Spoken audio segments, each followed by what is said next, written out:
know he was running a scam. I just thought he liked basketball. Remember when we first met John McClane? Argyle picked him up from the plane and took him down the Nakatomi Tower at the Christmas party. And the terrorists were overzealous, but it was sweet when they killed Ellis.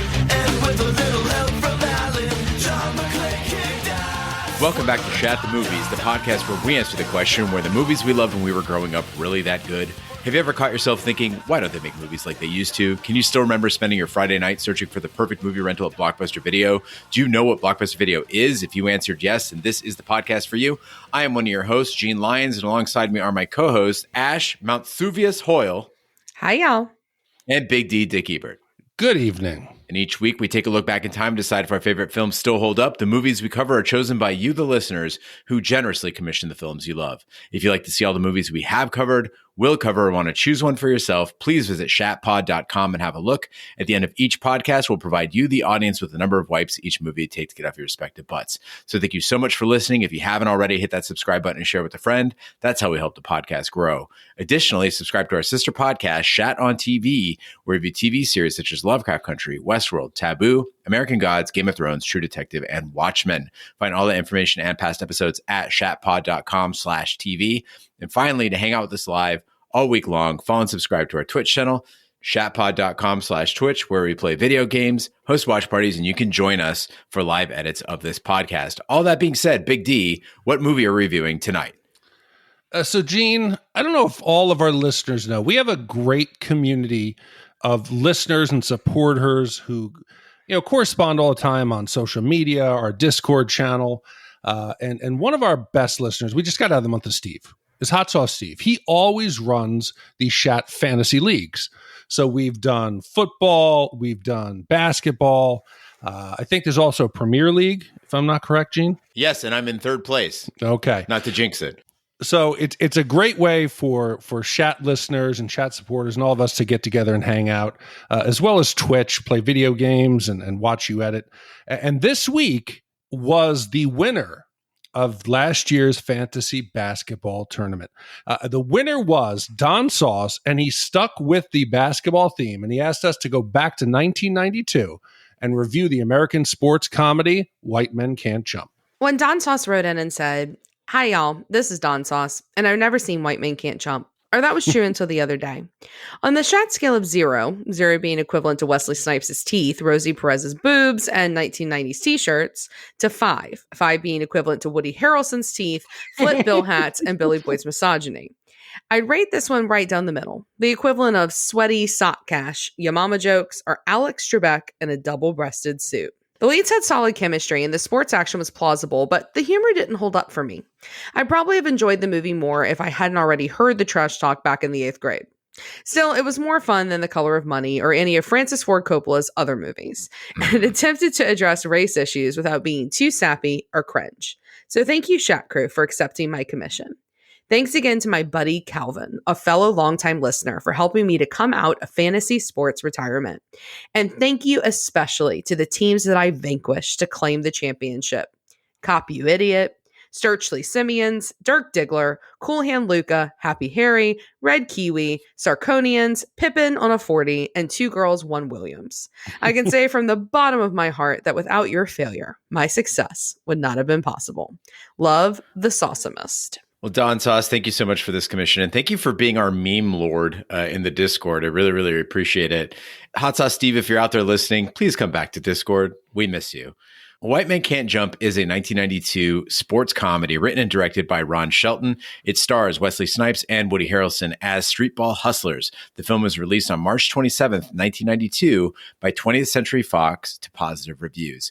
Roger Ebert, whoever that is, of the Chicago Sun-Times gave the film 3.5 stars, and Janet Maslin from the New York Times praised Wesley Snipes for his funny knowing performance with a lot of physical verve. The film was a favorite of director Stanley Kubrick. So we always ask where you were and what your memories are of the movie we're covering. Tonight, it is White Men Can't Jump. Big D, we'll start with you. So I know this is going to be shocking to people. I am the stereotypical white man. Even though in high school I was 6'5", I could not jump. I could not dunk. It was an absolute embarrassment. I'm just thinking, if you're 6'5", Yes. your arms are what, 3 feet long? So you're already sitting there at 9 feet 5 inches. You've got 7 inches to go to dunk. You can't jump 7 inches. See, it's a coordination issue, I think. It's the timing, it's everything. And plus, even in the Army, when I was very lean, I was still a good 260. So it's a lot of weight to get off the ground. I could stand there and block shots, but dunking, shooting, this was not my forte.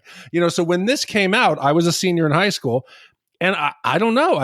I don't remember seeing it then. Of course, in subsequent years, I've seen it, and it's become part of like a guy's shit talking vernacular. This movie is embedded in ways that I didn't even remember.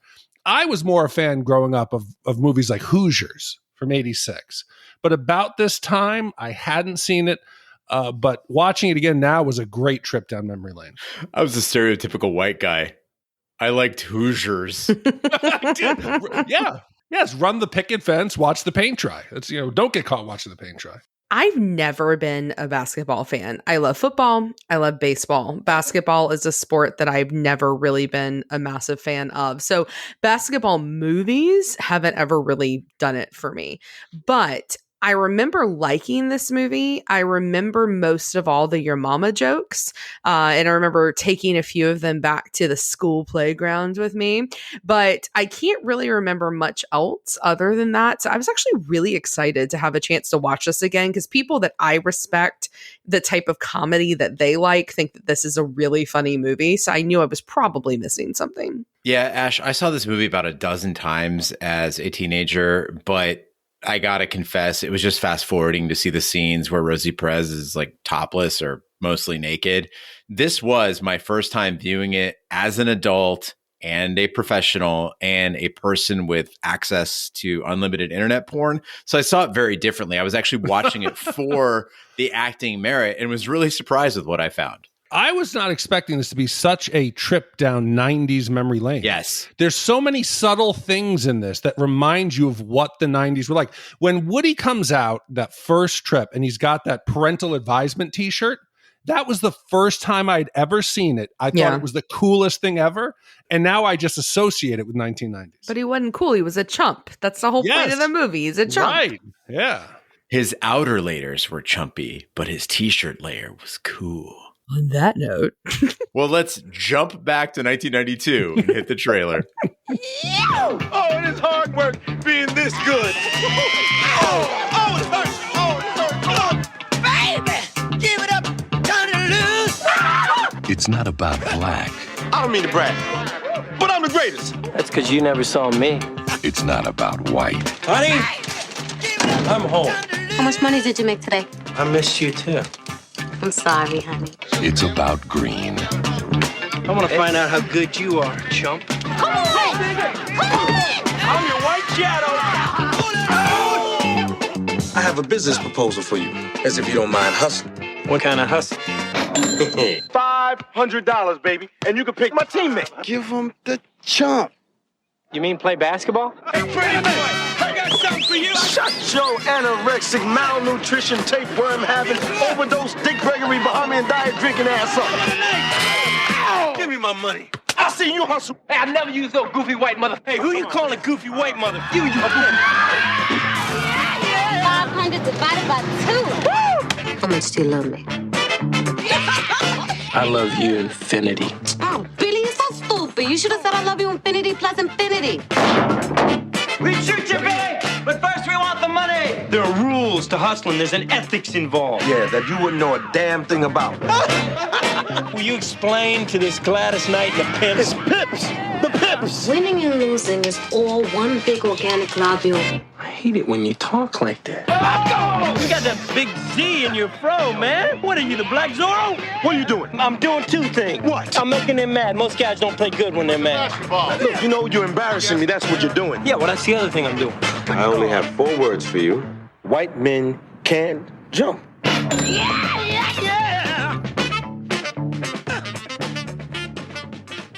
Billy Hoyle is a former college basketball player who makes his living by hustling street ballers. He and his Jeopardy-obsessed girlfriend, Gloria Clemente, are on the run from mobsters because of a debt. Sidney Deane is a talented but cocky player who is beaten twice by Billy. He wants to buy a house for his family outside the rough Baldwin Village neighborhood. Sidney proposes a business partnership with Billy, and they hustle other players by deliberately setting them up to pick Billy as Sidney's teammate. When they unexpectedly lose a game, it turns out Sidney had double-crossed Billy by deliberately playing badly. So I had said for many years that going to LA was one of my dreams, that I wanted to experience it. Finally, in December, Vanessa, Em, and I went out there. And watching movies like this now, I have a better concept of where things are. Where is the Venice Beach courts? Where are the different parts of LA? Where's Watts? So it made this watching much more enjoyable. And I got to say, just as somebody who's been there once, I'm going to say I felt this was kind of a love letter to LA, but like the less glamorous side, less the hills, less Hollywood. It was more about the city, the grittiness. You know, it's a lot of rundown places, but it's about the character of the people who live there. We get that group of old guys singing for tips. And this movie always made me want to go to LA. There's an energy to the city you cannot deny. And this movie focuses on that as much as the two main characters. Yeah, I was never really a big fan of LA. It's close to Phoenix, so people would travel there all the time. And I like the Westwood area because it's like Tehranistan, like everyone's Iranian and it's super cool. But other parts of LA I never really liked. I didn't get the Hollywood thing until really Carrie Gross showed me around. And I was like, oh shit, LA's pretty cool. But you got to get to those weird parts. You got to get to those gritty parts. And this is certainly a love letter to LA. I agree, Big D. It's a step up from the boring ass LA we saw like an LA Story, right? We can only see so many movies about the beach and going to brunch and fancy parties. This is just something different and it's far more enjoyable. It is. And when we open up, we get that scene of Billy. He's new in town. He's down at the beach and he's going to run the scam. And I feel like watching this today, this is a scam that only works in the 80s and 90s. Because I think today that people are more aware of basketball talent and the diversity and the shape it can take. You look at somebody like Steph Curry. Steph Curry has changed the NBA. He's changed basketball. He is the last guy you would ever think that could change the game. He's a smaller guy who could just shoot. And back in the 80s, white NBA talent was kind of limited. You had the point guard like the Mark Price or the Steve Kerr or the John Stockton, or you had the big lumbering white dude, you know, like the Tom Chambers, the Rick Smits. The talent was a little more limited. But today, you've got the European infusion of talent. We got Luka, you got the Joker, you got Dirk, who's now retired. But I think this doesn't work today because people are more expectant of talent coming out of people who don't look like it. There's a YouTuber called The Professor. This dude's got 6.4 million subscribers. And his thing is he looks like Billy. He's a nerdy white guy who goes around to these neighborhoods and just hustles people. He even goes into prison. So I think today it doesn't work. Big D, where's the love for the true white stars of the 90s and the 80s? Where's the love for Jeff Hornacek? Where's the love for Kurt Rambis? Yes, with those glasses, exactly. Or Larry Bird. I can't forget Larry Bird. He was still around at that time. My mom spent a lot of money to send me to Kurt Rambis basketball camp. God damn it, it paid off. I made the 8th grade B team at Anderson Junior High School. So love you, Rambo. I don't think this scam would work any day, Big D. I don't care what fucking year it is. This scam is so improbable. I get it. It's a comedy, so I'm not going to pick on the movie for that. But if you bring up the scam working today, it's not going to work. There's too many variables that could go wrong. The whole time they're doing it, I'm like, what if the opponents just pick some other rando? What if there's just some random super short fat guy with, you know, one leg who is blind? Not an attack on any of that, not to be ableist, but just saying that would be inconvenient in a street ball game. What if the price is too high and these guys are super hammy? Anybody with any sense would back out. Yeah, and beyond that, like Woody Harrelson, I mean, I don't know, maybe it's just because now the way he dresses is like coming back again in some ways, but like he didn't look that chumpy to me. He's sitting there like spinning the ball on his finger, like in like a really like well-skilled way. And you think at least, think that he's going to be like little Rick Moranis about it. Like he's dropping shit everywhere, or he's like super clumsy, or, he looks like he's dumb. And I mean, and what is it? I mean, just because he puts the bill of his hat forward instead of pointing up, that means he can't play basketball? I feel like we need to make a supercut of every time we do a movie. We're like, Rick Moranis. That's the guy you needed in this movie. Seymour, right? But I do have to say, though, I feel like I have done Wesley Snipes a massive injustice in the sense that, like, I don't really remember Wesley Snipes in his heyday. I don't remember really anything about him before like Blade and Tax Evasion. Like that's what I remember of Wesley Snipes as his kind of legacy. But y'all, he is so good in this movie. He's young. He's super good looking. Like he looks great with that hat, and then he takes it off and he's got like that like awesome fade. Like, I mean, he looks good. He's a great actor. He's opposite like this parody that like eventually he would turn into, and it kind of bummed me out because I couldn't believe I didn't remember what Wesley Snipes was like in his prime, because he's a fucking superstar.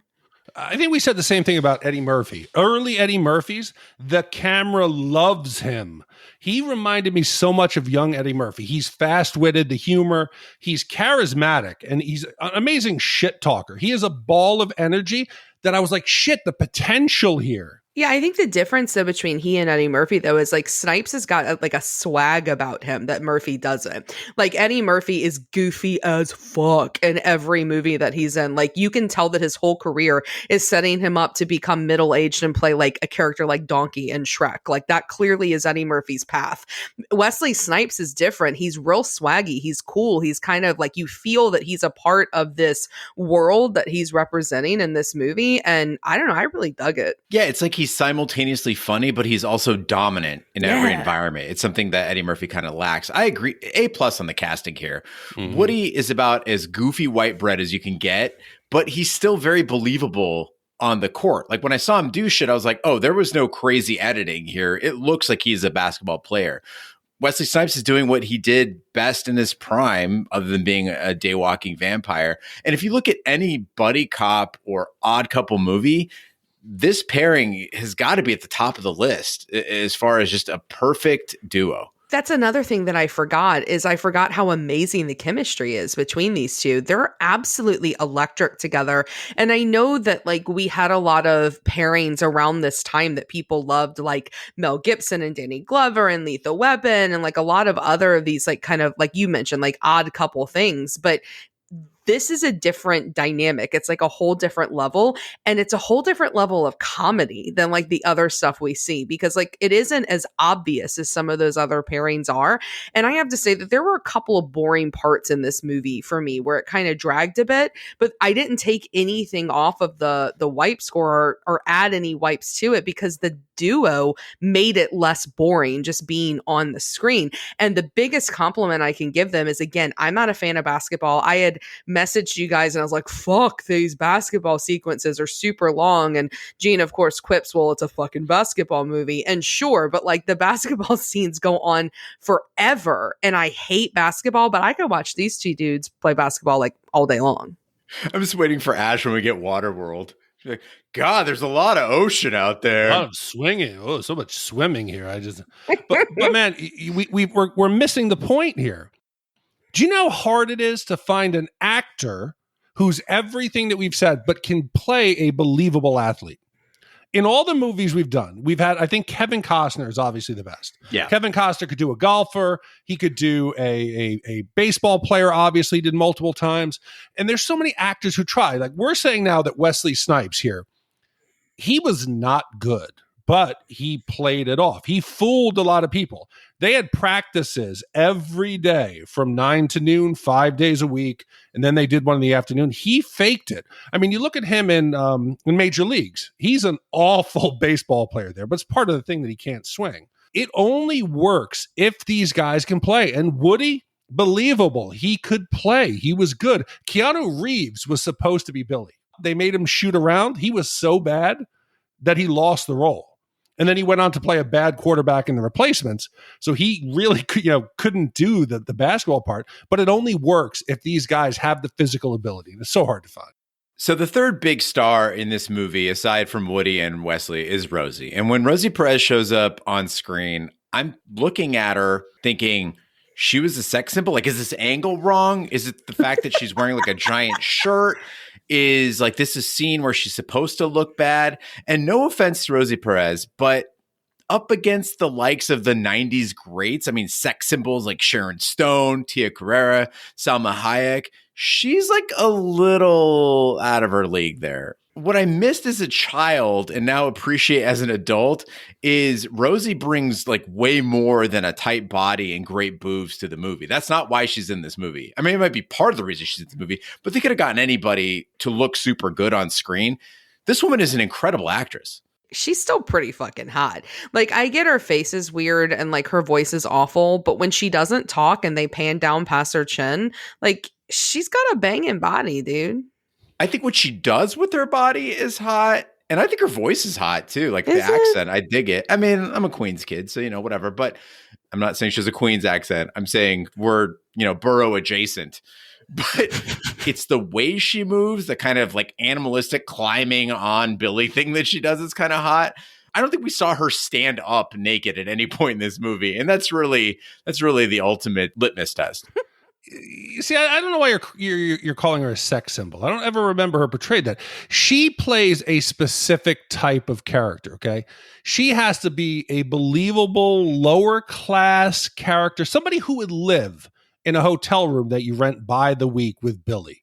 Okay, she was in Spike Lee's Do the Right Thing. She played Tina. She's perfect in that role of real world attractive. She's a dancer from Brooklyn. Okay, so I think she embodies that perfectly. But I remember watching this when I was younger and being like, oh my God, she's so fucking annoying.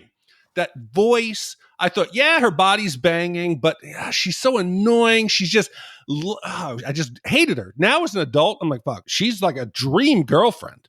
She's got a great body. She's fun. She's never coming down on Billy, even though he deserves it. I thought she was great in this role. Dude, but she's naked in like every movie she's in. Like Perdita Durango, White Men Can't Jump, Do the Right Thing. Hey. She's like the early 90s Kate Winslet. Yeah, I don't have a problem with that. Stick with what works for you. It's her strength. She looks good. She does look good. I agree. Well, Gloria, who wants Billy to find a stable job, is incensed at Billy for blowing his money again, but realizes he got hustled after Billy tells her how it happened. They go to Sidney's apartment and appeal to his wife, Rhonda, for fairness. The women agree to share the money, provided Sidney and Billy team up for a major 2-on-2 outdoor tournament. Sidney and Billy win the tournament and the grand prize of $5,000, largely due to Billy's ability to disrupt his opponent's concentration. Billy's most notable claim is that he is, quote unquote, in the zone, a state of mind in which nothing can distract him. So one of my favorite things about good 90s movies is how many of them just packed curious, clever, like eccentric dialogue into scenes where things were also moving. And we don't get a lot of that now. You got two different kinds of movies now. You got movies where there's a lot of dialogue that's clever, and you got movies that a lot of things are happening. I think the exception to that is like the Marvel Cinematic Universe, where they do a pretty good job of mixing those together. In the 90s, some movies did an amazing job of this. Pulp Fiction, Reservoir Dogs, a lot of Tarantino stuff, Lock, Stock, and Two Smoking Barrels, a lot of the Guy Ritchie stuff. And some did it not so well, like Clerks. But White Men Can't Jump doesn't often make that list when we think of movies with great dialogue and great scripts. It really should. There's lots being said in clever ways, but the film always keeps up its motion the whole time. There's never really dead air. I agree. And I think that works. There's a lot of times where movies, Quentin Tarantino especially, will have multiple characters having a conversation at once. And you try to focus on what's going on. The scene where they finally go over to the apartment, they're now confronting them, and he's there talking shit, and he's, they're yelling back and forth. And you think it's going to go one way, but instead he's like, unexpectedly, I don't hustle with people who are dishonest. That's something I cannot do. That's not fair. I'm like, what the fuck is, or when they do the hustle, okay, and Raymond's there, he doesn't have the money, and he's like, I'm going to go to my car to get the money. So you're like, okay, he's going to go to the car. He goes in and tries to rob like the deli. The deli owner's like, Raymond, is that you? He's like, this is not Raymond. And he's like, Raymond, that's you. He goes, give me that goddamn gun. And he ends up haggling over the price of the gun. He buys the gun, goes back, loses, then says, yo, I'm going to go get my other gun out of the car and I'm going to shoot all your asses. In White Men Can't Jump, when the constant on-court shit-talking starts to get old, they flip it around. It's no longer Wesley Snipes doing the shit-talking. Now you got Woody doing the shit-talking, and he starts up just dogging everybody in the TTBBT. His insults are so next level, especially coming out of that goofy ass face with those ridiculous clothes. And this tournament, I mean, it takes up like 15 minutes of the movie, but it is pure joy. It is frantic jawing, and I'm having a lot of fun watching it. Any movie that can take your mama jokes, which are so dumb and so old and overplayed, and make them like not lame, but like these like serious burns and legit clever, is a pretty amazing movie. And it's not just the dialogue. It's not just the way it's written. It's the way they deliver it. Like these guys have like insane comedic timing. That shit was so good, so funny. And to find out a lot of that was improvised on the set is amazing. The best ones are the clunky ones there where he's like, there's so many bricks. We should have a Masonic convention and I'll build a homeless shelter for your mom and your sister. Exactly. What? Yeah. Well, and I know we've talked a lot about like Wesley and Woody, but one of the things I really like about this movie is the way that the women are written as well. Like it isn't just like these really well-defined male characters with these great female characters. We've got Rosie Perez, obviously, but we've also got Rhonda, Wesley Snipes' wife. And I love the fact that both of these ladies, Rosie and Rhonda, that they're independent, they're strong, and most importantly, like they're not naive to what their men are doing. Like in a lot of other movies, it's like, oh, I didn't know he was running a scam. I just thought he liked basketball. Like, and that isn't what's happening here. Like they know what's going on and they're in on the scam.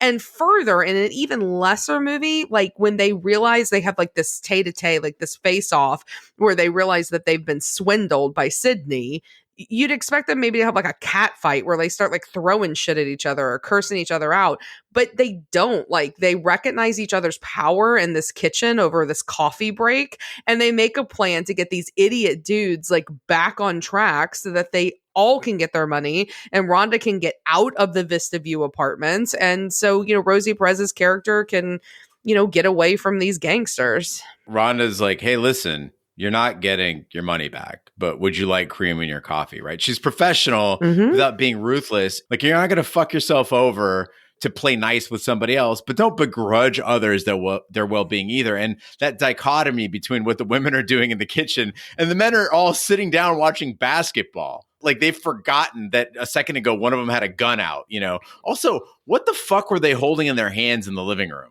What was that thing? It was like a giant... It looked like an antler. I thought it was a braided horse tail or something. No, I think it was part of the the decor. Yes. But I love these women. They're both unapologetically ride or die. And there's no moral high ground. I was expecting them to be like, well, you got swindled. Okay, give half the money back. No, like you said, Gene, it's about survival. I feel bad for you, but I got to take care of myself. And Rosie Perez especially, she's fun. Yeah, she's rude, but she's ready to jump out the window in 30 seconds and run away or just pull a gun if needed.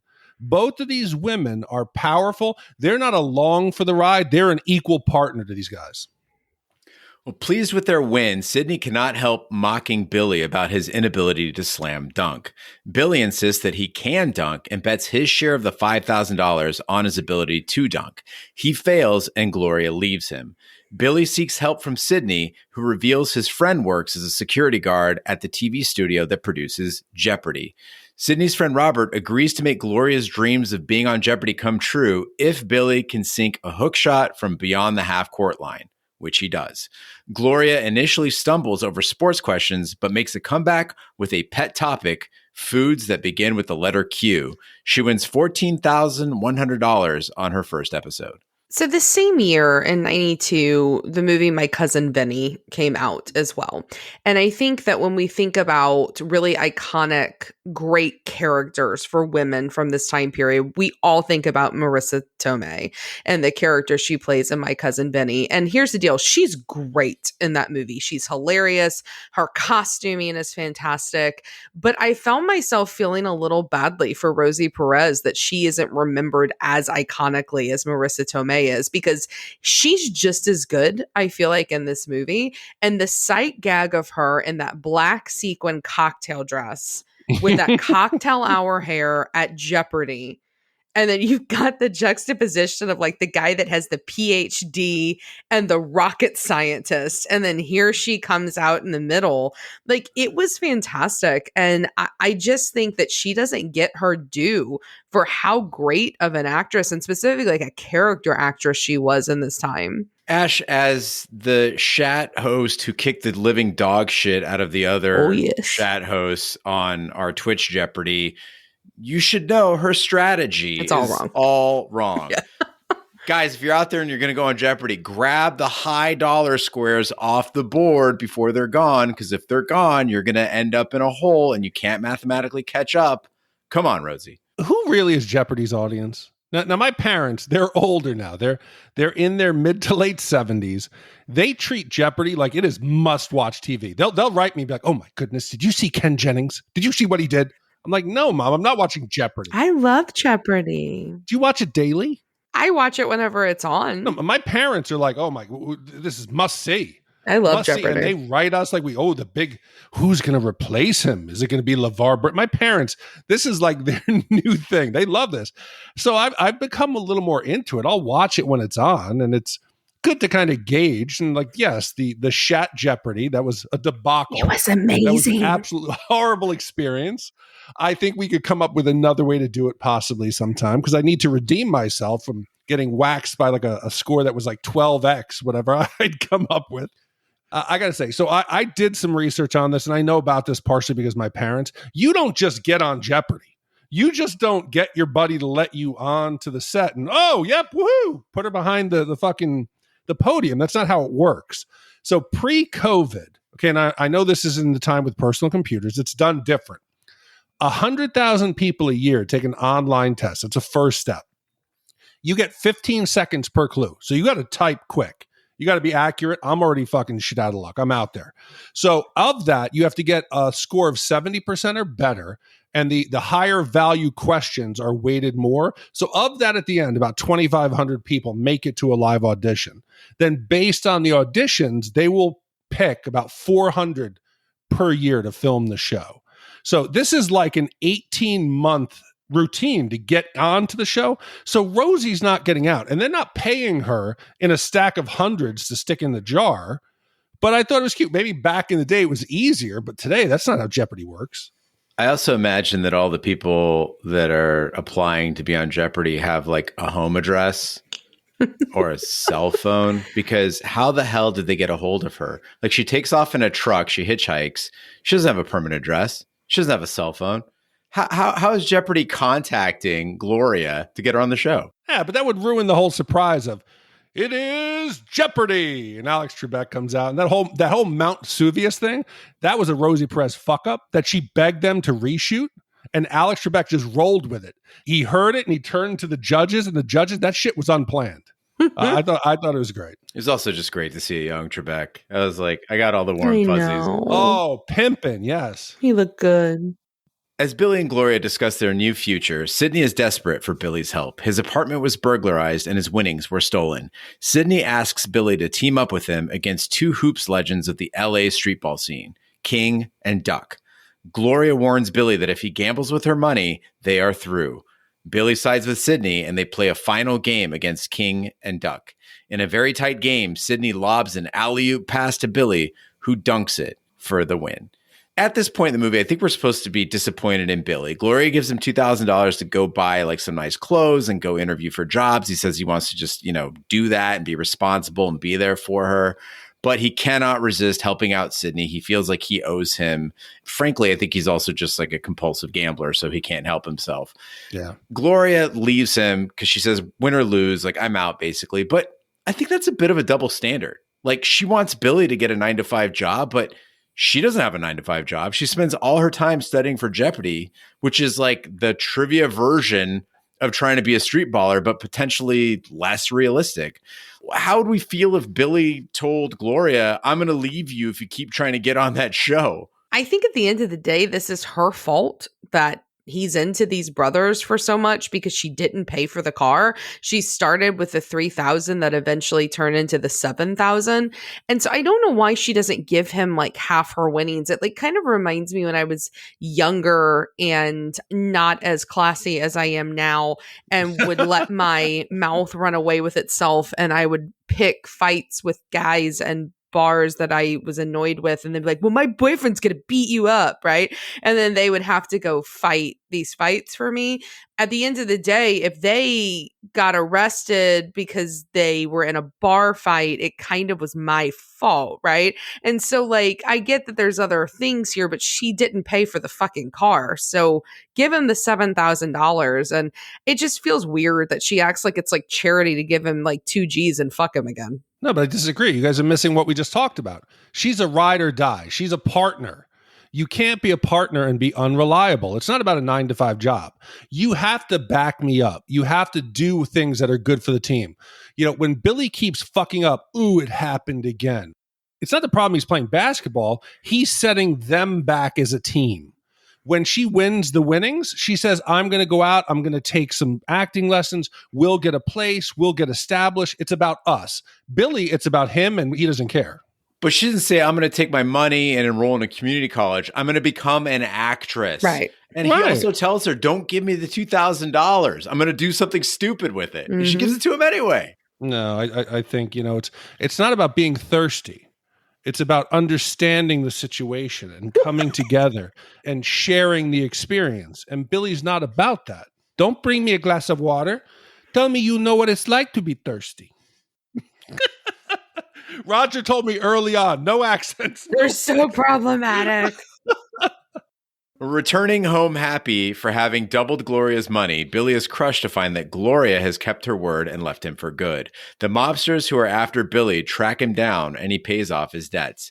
Billy then asks Sidney to set him up with a real job, and Sidney remarks that Billy and Gloria may be better off without each other. The film ends as Billy and Sidney launch into yet another basketball argument and return to the court where they first met to play a one-on-one game, this time as friends. So Ron Shelton, he's made a career out of making these different kind of sports movies. He did Bull Durham, Tin Cup. He did White Men Can't Jump. As I'm watching, I'm trying to predict. I'm like, oh shit, I see exactly where this movie's going. Wow, Billy, the white guy, can dunk. Yay, they win the tournament. He proves white guys can jump. Everything's looking up. We're going to pay off the debt to the Stuckies. Sidney's going to get his wife a new house. Gloria's going to become an actress. Thankfully, no, none of that happens. The darkness and the sadness of this movie and Billy's addiction, it keeps coming back. You know, there is no feel-good ending to this. This movie is not a redemption tale. There's not 100% happy ending. And I was totally shocked by it. I agree. The smartest thing this movie does is make Billy unsympathetic. Like in the beginning, we're all rooting for him. He's this white boy who loves basketball and his girlfriend, and he's just struggling to make it. And we think that the movie is setting us up to watch him succeed through this, as he calls it, a reverse racist basketball system of LA. But then you start to chip away at it, right? You get those flashes of his anger in the car, and then his jealousy over his girlfriend, then his pride and his idiocy when it comes to money. And in the end, you realize, as Sidney says, that Billy's dangerous and he's a bad partner. And they don't have to make him a villain to expose all that. He's not a mustache twirling bad guy. He just deserves to lose because he is the problem. Yeah, but so Sidney, right? Like neither one of them are good people. I think Sidney, I think Sidney's got some problems here too. I think his motives are more pure, but like he also like he knows what he's going to do if he asks him to go, you know, hustle these guys at this tournament. Like he knows what the consequences are. And I think that the greatest part about this movie is like it shows that these two like deserve each other as friends. Like they have very similar moral codes. And I think that's the really cool part about this movie is that they wind up as, you know, this great odd couple friendship that truly deserve one another in a way that like Rhonda and Gloria, like they deserve a lot better than either of these guys. I completely disagree. Sidney is a good dude. He's honest to his wife. He's respectful. The family is the most important thing, except for the one time when he double crosses Billy. Other than that, they're on board. When they win the $5,000, he gives him every opportunity. Billy, don't do this. Billy, just stop. I don't care. Go take your girl out. Go get her a dress. He does everything. And he's got like 4 side hustles. He's doing roofing, painting. He's a good, hardworking dude. Billy's about the scam. Whatever. Hopefully, the two of them together can improve Billy's life. But this movie ends with the credits. Normally, I'll fast forward to the end to see if there's an end scene, a stinger or something. That Gloria song that Woody Harrelson is singing to her when he tries to get her back, and he does in Jeopardy, they have a professional version of that was written by Ron Shelton and Woody Harrelson. I'm going to read the lyrics, and it's done professionally. I will never bring you water when you're thirsty in bed. You know I understand dry mouthness, and I sympathize instead. And if you take me back again, I won't be such a slob. I'll even trade in my sneakers for a part-time job. My Gloria, my Gloria, my Gloria. I know that you're angry and you probably want me dead. And I know screwing is for carpenters, so let's make love instead. And I know I'll get it wrong, so forgive me in advance. Gloria, Gloria, my Gloria. Are either of you more likely when asking your partner for relations, are you more likely to say, let's make love, let's screw, let's fuck, or none of the above? The majority of the time, it's fuck.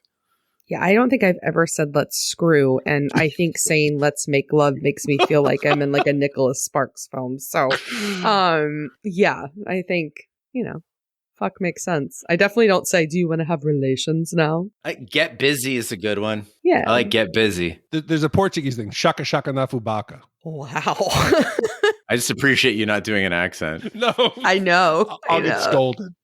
Well, now is the time in the podcast where we give our wipe score for White Men Can't Jump. The wipe score is our way of telling you how many wipes this movie would take to get off your respective butts. 0 wipes is a perfect movie. It is Wesley Snipes' chest in 1992. That shit is like an onyx armor plate. And 5 wipes is an absolute disaster movie. It is Woody Harrelson's clothes in 1992.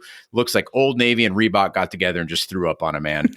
For me, this is 1.25 wipes. Nearly everything this movie attempts to do, it does well. The basketball looks good, not like other comedies. I'm looking at you, Teen Wolf. The dialogue is creative and extensive, sometimes bordering on too cute, but it's worth it for the gems it produces. The cast is terrific, and White Men Can't Jump navigates issues, as Don Saw said, like race, class, and sex without being preachy. There is no happy ending, which I respect, and the majority of the story is believable. I think the biggest flaw in this movie is the plausibility of the film itself. Like, this grift would never work. But as we've said in previous movies, when you set yourself up as a comedy, the believability doesn't have to be that strong. So again, 1.25 wipes for me. Yeah, I mean, I love this movie. Like you said, Gene, I thought the dialogue was amazing. The acting is really good. The plot works. It flew by for me. Like, I couldn't believe the movie was over. And I have to say, like, I feel like I've missed out on how good this movie is over the years because it is fucking funny. And I have to say, I finally like a basketball movie. And at least it's not a basketball movie that's a feel-good one, like the one with Ben Affleck, where they slow clap a lot, or Hoosiers, where they slow clap a lot. Like, this is one that doesn't have that. And it's just a fucking funny film. And Harrelson and Snipes both, this is my favorite thing that I've ever seen either of them in. They're in their absolute prime. And I think it's so much better than average. So I'm going to go a little bit better than Eugene. And I'm going to say 1 wipe. Oh, I can't wait for Hoosiers. When you get Shooter the drunk coming out of midcourt, it's going to be, it's a good one. But White Men Can't Jump, like a lot of other sports movies, it's ultimately, it's about much more than basketball. This movie is about race in America. It's partly about addiction. It's about Billy's reckless use of money and his betrayal of his partner. And that even though at the end he wins the game, but like Rosie says, sometimes when you win, you really lose. This movie was unexpected, fun, funny. It was everything I could have hoped for. It's 1 wipe. All right. With 1 wipe from Big D, 1 wipe from Ash, and 1.25 wipes from me, that comes out to 1.083. Repeating wipes is the average score for White Men Can't Jump. So Gene, with a score of 1.08 repeating wipes, this now ties it in the 52 spot with only 2 other films, Seven and True Lies. Oh. It is slightly better than Dazed and Confused and Coming to America, and slightly worse than Indiana Jones and The Last Crusade, Sling Blade, and The Terminator. God, I feel like We finally have our wipe system back because it failed us last week, but this week it makes sense. This is just as good as True Lies. I enjoyed this just as much as True Lies. Yep, agreed. Well, thanks, Don Sauce and Hot Sauce Steve, for making this commission possible, and everybody who played in the Shat Fantasy Basketball League. We've had a very strong run of voicemails the last couple of weeks, and we've got more this week with the first one coming from Spalding, and it's about Interview with the Vampire. Hey, guys. Spalding 97 calling here from beautiful, sunny, and snowy Buffalo, New York.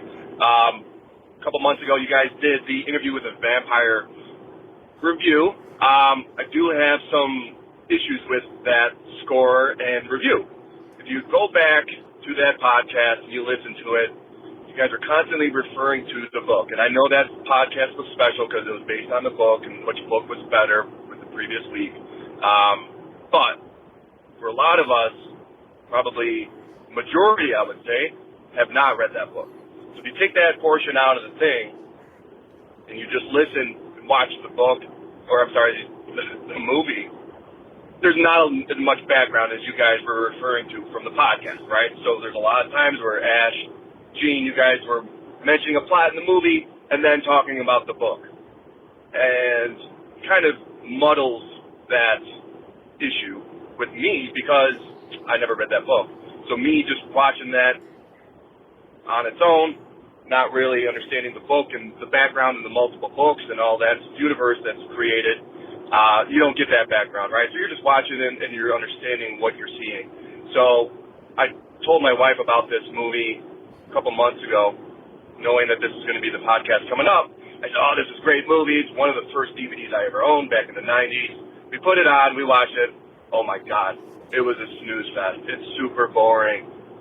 Not much action. The acting is overrated. You guys scored this way too low. This should be much higher. Kind of disappointed in it. So, yeah, my 2 cents. Keep up the good work. Long-time listener, first-time caller. Appreciate all you guys do. Thanks. Spalding, I really appreciate you calling in, and that was a very thoughtful voicemail. I would argue that had I not read Interview with the Vampire, the movie would get a lower wipe score. Like having the context of the book actually made me more critical of the film. I don't know how you feel about it, Ash. I say, how dare you, sir?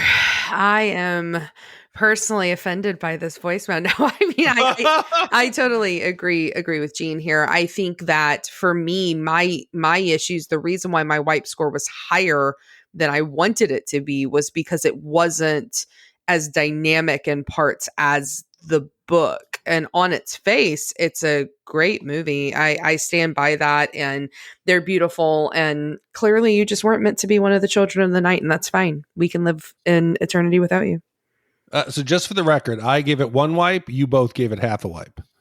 So in retrospect, yes, I did feel maybe a little bit intimidated by you two and bullied and unheard. Oh my God. So I think if I went back and watched it again, maybe it would have been 1.5. But listen, here's the deal. Spalding, I think it's not action packed. It's not fucking, it's not fucking Blade. Right, exactly. But it's a beautifully crafted film. What the fuck you want? You want the Hugh Jackman Van Helsing and then like having like the motorized shit or the underworld. This is different types of vampires. These are like cerebral vampires. They're killing dogs. They're biting titties. They're setting New Orleans on fire. They're chopping off heads. Like, what the fuck do you want? Slicing Tom Cruise's throat. Well, maybe Spalding likes his vampires glittering and hopping through the trees of the Northwest. I don't know. Fucking Twilight. But Spalding, I feel for you, man. When you like tell your girlfriend or your wife, your partner, you're like, hey, check out this movie. It's really fucking great. And they've never seen it before. And they're like, oh, fuck, I should have watched this again before I told her it was great. Yeah. And thanks for calling in. Next up, we have Alex, a repeat caller, who's calling about having silly little passions. Hi, Shat Group. This is Alex again from the Secondary Heroes podcast. I'm in the middle of the Drop Dead Gorgeous episode, and I had to call because Big D and Gene, the rant on cosplayers and people who have passion with their sporting teams, felt personally attacked, and it broke my heart. As I live in San Diego and love going to San Diego Comic-Con, it makes it more fun to dress up as fun characters. I own a 1981 DeLorean, and I drive around a con dressed as Marty McFly or Doc Brown, and it's an absolute blast. I also am a huge Tampa Bay Buccaneers fan. Sorry that I'm not sorry, Ash. I have stickers on my Jeep, I have jerseys, shirts, and hats for days. And I look at these as an expression of my passion and a reminder of my home, which I'm originally from, Tampa. These things make me happy, and I'm sad you guys don't have a silly little passion you like to show off a bit. I do love the line you said. Hobby is just a word to diminish your passion. I'll be using that. Now, I'm going to keep listening, but with a frowny face for the rest of this episode. Looking forward to more episodes, and talk to you later, Shat. Okay. Alex, thank you for calling back in. So this Sunday, I have put together a group of 13 people to go to the Pleasure Feast. Now, that's not just the Renaissance Festival. That's the Pleasure Feast. It's $80 to get in. They serve you a 5-course meal, and each meal comes with a drink as well. This is the 6th year that I put a group together. I want to repeat that. 13 people at $80 a pop that I'm wrangling to the Pleasure Feast and Renaissance Festival. I am in a fucking Miata car club. I'm an adventure motorcyclist. I'm an Arsenal fan. I'm a Phoenix Rising fan. I'm a moped rider. I play D&D. I do Krav Maga. I do Jiu-Jitsu. I have lots of dumb, silly little passions. And as far as Comic-Con goes, the whole point has been lost. It's no longer about comic books or the artists. It's a pop culture festival, essentially, where people dress up to show off themselves. And everybody who's not on the panels, who's not on stage, wants to be the center of attention. That's my issue with it. I kind of agree with that. I like that. My problem, I think I said, was it should not define you. If you enjoy going to Comic-Cons, if you enjoy that, great. But my question is, could you go to Comic-Con without your DeLorean, without your costumes, without all that? Or would you feel like you weren't the big shiny star? Could you have fun at the event, or are you trying to make yourself part of it? That's my only question. But I respect you. I wish I had a DeLorean. I mean, we'll come out there, we'll take a ride. But I appreciate the call. Whatever. I'm still feeling salty from last week. I just finished listening to our Stargate podcast that just came out yesterday, where Big D's like, y'all are fucking nerds, like 3 different times. Like, you became an 80s movie bully, like in that episode of, well, you play fucking D&D. Do you think people know what the stinger is at the end of the episode? Do they know what we're listening to?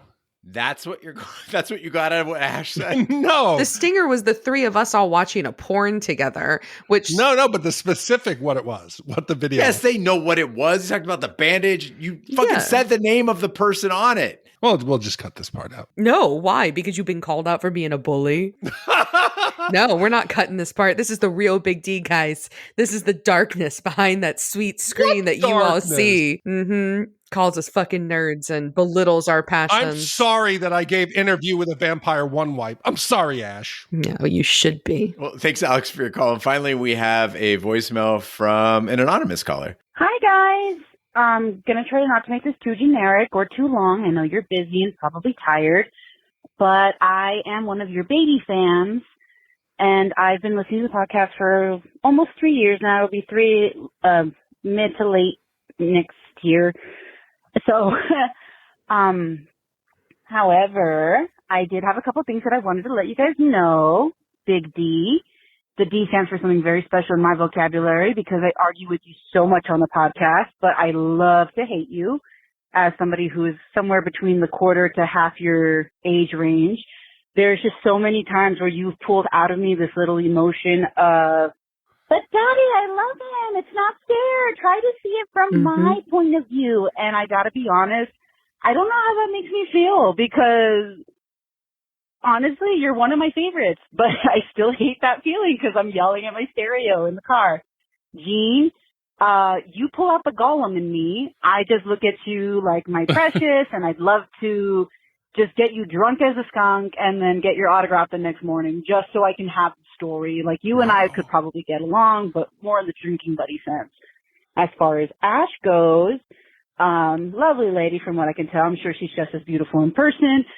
Super excited that she's regularly on the podcast now. I've loved her ever since she was a guest, and I'm glad she's on more regularly. And I've never been the type to have gal pals, but if I could have one, I think Ash and I would get along just fine because I love what she brings to the podcast. She usually has the same opinions as me and brings up similar points. And it's so refreshing just to see like an all-around face of different POVs and other things going on in the podcast.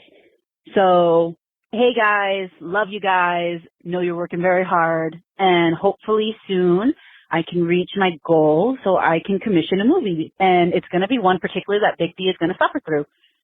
And I'm not doing that to be mean. It's just that it's a very low budget film and he's going to suffer so much. But it's one of my favorites and I absolutely cannot pass up the opportunity to have you guys take a watch and see what you think. Thank you so much and keep up the great work. I really hope you guys do well in the future. I only have the best expectations from you. Thank you so much. God, I love a voicemail where they rag on Big D because they just don't happen very often. I love it. And I gotta say, you want Gene's autograph the next morning, but you just want to be drinking buddies. I think there's a bit of a hypocrisy to those two things right there. Yeah, what happened in between, Rosie Perez? Like, you got me drunk and then you got my autograph the next morning. Maybe we engaged in one of our silly little passions with Alex. I don't know. Were you making love? I was imagining our baby fan going out there being like, low budget movie that I really love, Class of Nukem High.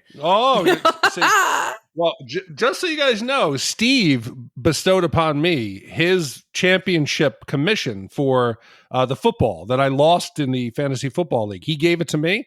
So baby fan, let me know what it is, because if it's something we can kind of connect on, we might make that happen. Well, baby fan, thank you so much for calling in. And I think Ash, Big D, and I agree that you can be part of our friendship group anytime. Anytime. If you'd like to leave us a voicemail, you can call us anytime at 914-719-SHAT, leave a voicemail, or go to shatpod.com and use the SpeakPipe feature to leave us a voicemail, and we'd love to hear from you. You can email us, host@shatthemovies.com, and we'd love to hear from you that way. Big D, what do we have coming up next week? Gene, next week, it is Friday, and Craig Jones is unemployed, having been fired yesterday.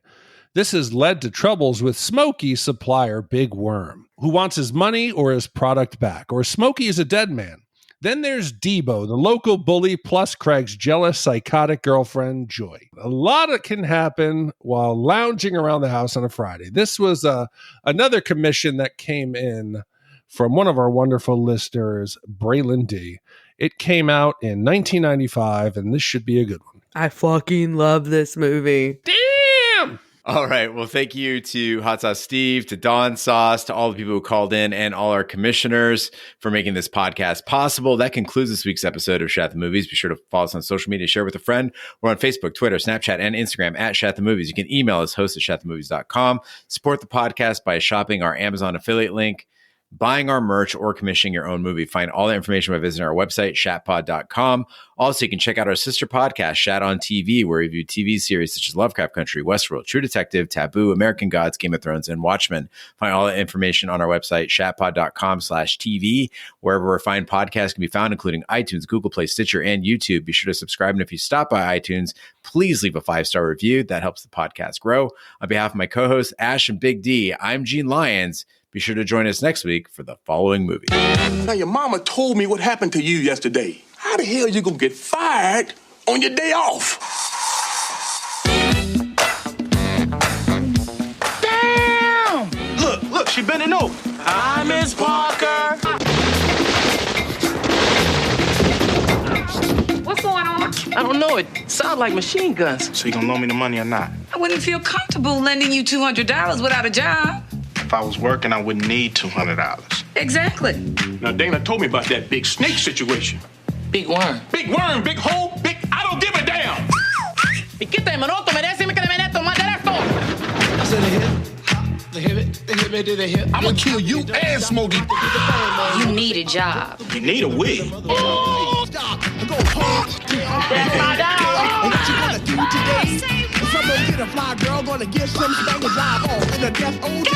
Damn! What you hooking me with that girl for? Talking about she look like Janet Jackson. Control. Got out the car looking more like Freddie Jackson. Oh, my back, my neck! I'm suing y'all! I want 150,000, but I'll set out of court right now for $20. Ice Cube, Chris Tucker, Bernie Mac, Johnny Witherspoon, Tiny Zeus Lister and Mia Long, Friday. Don't ever. Directed by F. Gary Gray.